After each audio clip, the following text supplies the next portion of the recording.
राधा वल्लभ श्री हरिवंश श्रीधाम वृंदावन में आप सभी का स्वागत है।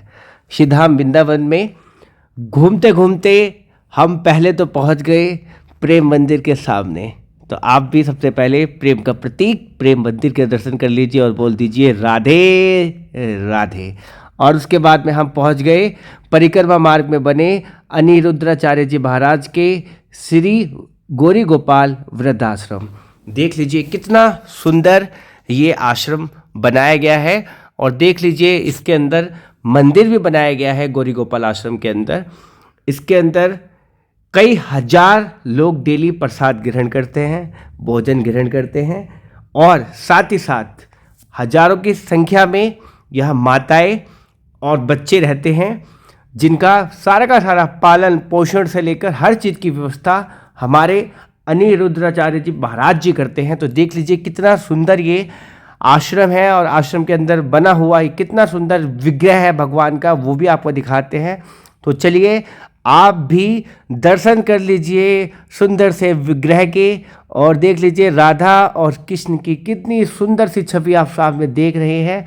तो बोल दीजिए राधा रानी की मदन मोहन की जय। और देख लीजिए ये कितना सुंदर सा ये भी विग्रह है, यहाँ पर देख लीजिए सुंदर सा विग्रह, इसके भी दर्शन कर लीजिए और बोल दीजिए राधे राधे।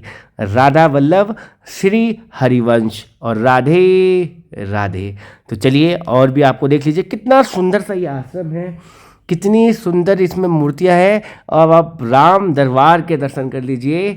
बीच में हमारे श्री राम, बगल में हमारे लक्ष्मण भैया और साइड में हमारी सीता माता। तो ये बहुत ही सुंदर सा विग्रह आपने देखा। अब देख लीजिए अनिरुद्धाचार्य जी महाराज के आश्रम में किस तरीके से देख लीजिए कितने सुंदर सुंदर पोस्टर्स यहाँ पर महाराज जी के द्वारा लगाए गए हैं जिसमें महाराज जी अपने हाथों से वृद्ध माताओं को भोजन करा रहे हैं। देख लीजिए महाराज जी की कितनी सुंदर सुंदर छवि यहाँ पर लगी हुई हैं और देख लीजिए अंदर से कितना सुंदर ये आश्रम है। बिल्कुल ऐसा ही लग रहा है जैसे कोई 5 स्टार या 3 स्टार होटल के अंदर आप आ गए हैं। और देख लीजिए यहाँ पर सभी लोग बैठे हुए हैं, सभी लोग मंदिरों के यहाँ पर विग्रह के दर्शन करके उसके बाद में माताओं के दर्शन करते हैं, उसके बाद में प्रसाद ग्रहण करते हैं। और अगर यहाँ रुकना चाहें तो आप नीचे की तरफ रुकने का भी साधन है जहाँ पर भगवत कथा होती है, भागवत कथा होती है और वहाँ कुछ देर के लिए आप रेस्ट भी कर सकते हैं, आराम भी कर सकते हैं। जब महाराज जी की कथा होती है तो उस टाइम पे आप कथा सुनिए, उसके बाद में आप वहाँ पर रेस्ट भी कर सकते हैं। देख लीजिए सामने रूम की फैसिलिटीज़ भी है, अगर आप रूम लेना चाहें तो आप रूम ले सकते हैं, यहाँ पर कॉन्टैक्ट कर सकते हैं। यहाँ पर देख लीजिए तुलसी माला, कंठी वगैरह, जप माला आदि चीज़ें भी यहाँ बिक रही हैं, तो आप वो भी ले सकते हैं यहाँ। और अब आपको और दिखाते हैं बाहर से कितना सुंदर ये आश्रम है। देख लीजिए बिल्कुल सुंदर आश्रम श्री अनिरुद्धाचार्य का बहुत बड़े स्पेस में बना हुआ है। और देख लीजिए सभी लोग यहाँ पर बैठ के आराम कर रहे हैं, विश्राम कर रहे हैं और अनिरुद्धाचार्य जी महाराज की कथा भी आपको सुनवाएंगे और दिखाएंगे। देख लीजिए ये वशिष्ठ द्वैत मंडपम। देख लीजिए इसके नीचे जो आपको एक एरिया दिख रहा है ये भगवत कथा का एरिया है, भागवत कथा इसमें होती है और आपको दिखाएंगे भागवत कथा भी कैसी हो रही है वो भी आपको दिखाएंगे। लेकिन उससे पहले एक चीज़ आपको हम दिखा देते हैं कि आखिर कहाँ पर भोजन चलता है, कैसी व्यवस्था रहती है, बाहर से आश्रम कैसा है, अंदर से आश्रम कैसा है। ये जो सामने आप देख रहे हैं पहले ये आश्रम हुआ करता था अनिरुद्धाचार्य जी महाराज का, लेकिन अब नवीनीकरण हुआ है। नवीनीकरण के तहत ये बनाया गया है ये सुंदर सा आश्रम जो आप देख रहे हैं, ये सुंदर सा आश्रम अब बना दिया गया है। तो आप देख लीजिए यहाँ पर लोग यहाँ पर प्रतीक्षा कर रहे हैं, लोग यहाँ पर रेस्ट कर रहे हैं, आराम कर रहे हैं। यहाँ से आप अपना पानी वगैरह भी ले सकते हैं। और देख लीजिए बहुत ही सुंदर सा ये आश्रम है। हम आपको दिखाते हैं कि अब प्रसाद ग्रहण करने के लिए लोग कहाँ से जाते हैं। तो आप जो सामने फ्रंट आप देख रहे हैं उससे थोड़ा सा ही पीछे राइट हैंड साइड पर जब आप जाते हैं, देख लीजिए आपको लेके चलते हैं। देखिए अब राइट हैंड साइड पर आप जैसे ही जाते हैं तो आपको बिल्कुल सामने यहाँ पर चप्पल जूते का स्टैंड मिल जाता है सामने, बिल्कुल यहाँ पर आप अपने चप्पल जूते भी रख सकते हैं। और देख लीजिए और जैसे ही आप सामने देखते हैं ये तो आप देखेंगे कि यहाँ पर प्रसाद का बहुत अच्छी व्यवस्था है। यहाँ से जाके आप प्रसाद देख लीजिए, प्रसाद का वितरण भी हो रहा है। यहाँ से आप थाली उठा के आप प्लेट ले सकते हैं, प्लेट लेके यहाँ पर प्रसाद लेके आप लास्ट में बैठने की बहुत ही सुंदर व्यवस्था यहाँ पर अनिरुद्धाचार्य जी महाराज के आश्रम श्री गौरी गोपाल आश्रम में की गई है।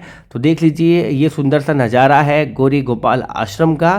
तो आप जब श्री धाम वृंदावन आए तो श्री अनिरुद्धाचार्य जी महाराज के गौरी गोपाल आश्रम में आए, वहाँ की व्यवस्थाओं को देखें, वहाँ का प्रसाद ग्रहण करें। बहुत ही सुंदर प्रसाद रहता है यहाँ का। और देख लीजिए बहुत ही सुंदर सा नज़ारा आप देख रहे हैं, बहुत ही सुंदर आश्रम और बहुत ही ठंडक रहती है। चलिए अब आपको महाराज जी की कथा भी दिखा देते हैं। और देख लीजिए फुल आनंद में, मस्ती में झूमते हुए लोग महाराज जी की कथा को सुनते हुए और पूरे आनंद में, एकदम आनंद का स्वाग लेते हुए सभी लोग बड़ी ही सुंदर कथा सुनाते हैं अनिरुद्धाचार्य जी महाराज। और हजारों की संख्या में लोग इनके आश्रम में आके इनकी भगवत कथा का आनंद लेते हैं और भगवत कथा सुनते हैं, साथ में यहाँ आराम करते हैं। देख लीजिए झूमते हैं, प्रभु के नाम में झूम जाना तो सबसे बड़ा सत्कर्म है, पुण्यकर्म है। देख लीजिए सभी लोग यहाँ पर नृत्य डांस कर रहे हैं और मस्ती में झूम रहे हैं, राधा नाम की मस्ती में, भगवान श्री कृष्ण की मस्ती में। तो इस तरीके से यहाँ पर भगवत कथा भी चलती है कभी कभी अनिरुद्धाचार्य जी महाराज की। तो आप श्री धाम वृंदावन में आएँ और महाराज जी की कथा अगर चल रही है तो आप इनकी भगवत कथा भी ज़रूर सुने, बहुत ही आनंद आ जाएगा आपको भगवत कथा सुन के। और देख लीजिए सभी लोग मस्ती में झूल रहे हैं, नाच रहे हैं, डांस कर रहे हैं और राधा राधा नाम और किस किस नाम की भक्ति पूरी तरीके से।